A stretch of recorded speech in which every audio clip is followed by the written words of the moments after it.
ZANI is the new upcoming 5-star Spectral Resonator on version 2.3, and here's everything you need to know about her, from her kits to the best team and finally her weapon. So without wasting any more time everyone, let's get into the video.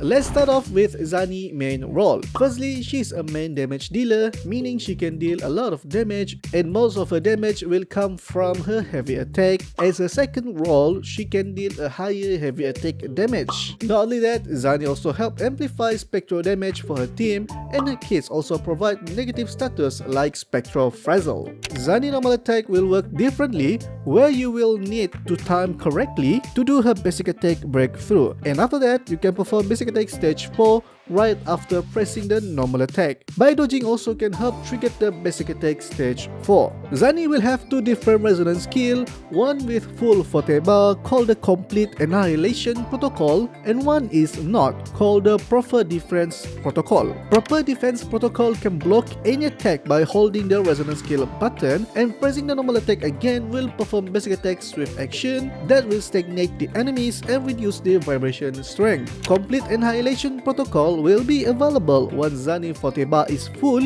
and not in Inferno mode. By holding the skill button will enter ready stance, and once released will stagnate enemy and reduce the vibration strength. ZANI will enter Inferno mode, which increase her basic attack damage and provide more forte bar from 100 to 150. Resonance Liberation Judgment Day is also unlocked if her forte bar less than 40, which casting the skill will end Inferno mode. All Spectral Frazzle that hits enemies will be converted into the Scorching Ember, and ZANI will obtain a certain number of blaze. And yes, this ember is still considered as Spectral Frazzle and can trigger the Eternal Radiance set effect. For ZANI forte, here's where all of her damage will be. And yeah, there's a lot of attacks here, but to fully summarize, it means she will do ton of heavy attack damage whenever her forte bar is full. And most of the time, only heavy attack and nightfall damage multiplier will be increased. ZANI forte bar redundant energy can hold up to 30% and can be recovered by casting intro skill, resonance skills Proper Defense Protocol, and resonance skill Pinpoint Strike. For blaze, ZANI can hold up to 40 when not in Inferno mode, and rechargeable by casting resonance skill Complete Annihilation Protocol and every stack of Scorching Ember converted from the Spectral Frazzle. ZANI auto skill will benefit most of the Spectral Resonator, where she will amplify the spectral damage by 20% when hitting enemies with Scorching Ember. And for the other two inherent skill for ZANI, Quick Response will increase her spectral damage by 12% when intro skill is cast, and Fear No Pain will reduce all damage received by 20% when in Inferno mode, making her even more tankier.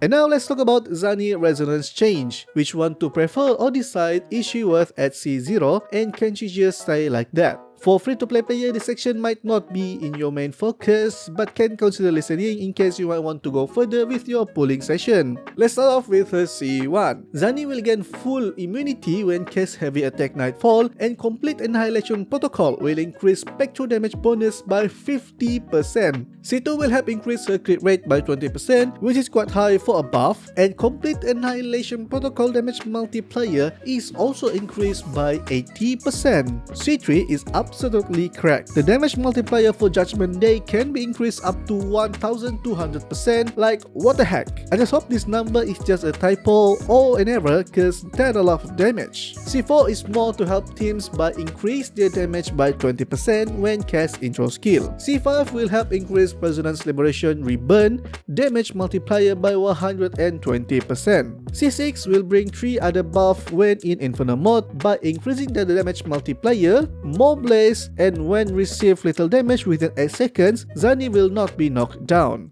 And now for the weapon section. First of all, ZANI's signature weapon, Blazing Justice, is of course going to be her number 1 weapon of choice. Blazing Justice, it will increase ZANI attack by 12%, and casting Liberation will grant her 2 additional buff, ignore 8% of enemies' defense, and increase Spectral Frazzle damage by 50% for 14 seconds. Not only that, this weapon also provides 48.6% crit damage stats. For the second weapon choice I think could greatly benefit ZANI kit is of course the Tragic Comedy, Rosha's signature weapon. This weapon will increase her heavy attack damage bonus by 48% whenever ZANI casts intro skill or perform basic attack. With this weapon on her, ZANI could deal ton of heavy attack damage to enemies, especially when she is in her Inferno mode. For the standard 5-star weapon Abyss Surge, you can also put it on her where this weapon will help increase her basic attack and resonance skills by 10%. But one thing I don't like about this weapon is because of its second stats. Should have been crit rate or crit damage, but yeah, it's attack percent. 4-star weapon choice I can think that can improve ZANI damage is the craftable Renacita weapon, Legend of Drunken Hero. By slapping this weapon on ZANI, her attack can be increased up to 60% whenever she deals damage with negative status to the enemy. Remember, this is just R1 and it will be more higher if it's on fully R5. Next up, Echo Suggestion. There's two options you can choose for ZANI, Eternal Radiance or Celestial Light. But I think Eternal Radiance is one of the one that really suits ZANI, especially this set also provides additional 20% of crit rate and 15% spectral damage bonus, which is really good for ZANI. For the main slot, putting on Capitanius on it will help bring more spectral damage bonus and heavy attack damage bonus by 12% rather than cost 4 Morning X that only increase 12% spectral damage bonus. But if you didn't have or still farming for Eternal Radiance, Celestial Light is also a good option to go for. This set also offers additional 30% spectral damage bonus for 15 seconds after casting intro skill. For the main slot, putting on Morning X is way better than Jue since Jue only increase resonance skill damage. Last but not least everyone, the team synergy. So for the team is pretty simple. If you want Phoebe to deal a lot more damage than before, putting her together with ZANI by fully utilize ZANI's outro skill, which is very compatible with Phoebe. Not only Phoebe, Spectral Rover can also take advantage from this buff since Rover also can deal Spectral Frazzle with the kit. This lineup is more to ZANI being a sub DPS for Phoebe and Rover and adding Verena, Showkeeper or Baiji for extra healing and buff. You can also put ZANI as the main DPS by combining her with Mortefi, which will help ZANI increase her heavy attack by 38% for 14 seconds and put Showkeeper for extra damage increase using her Liberation. Finally, ZANI Material Ascension and skill level up. So for the boss core, she will need 46 Platinum Core which can be dropped by the Sentry Construct at the Averaro Vault. And for the regional flowers, she will need 60 Sword Alcarus which can be found within Raguna City. And for the talent level up, she will need 26 the Netherworld Stair which can be found by defeating Hecate at the Raguna City.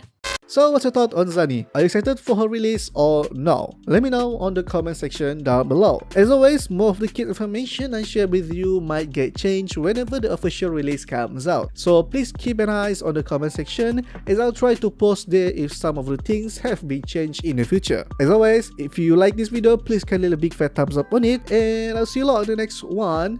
Goodbye.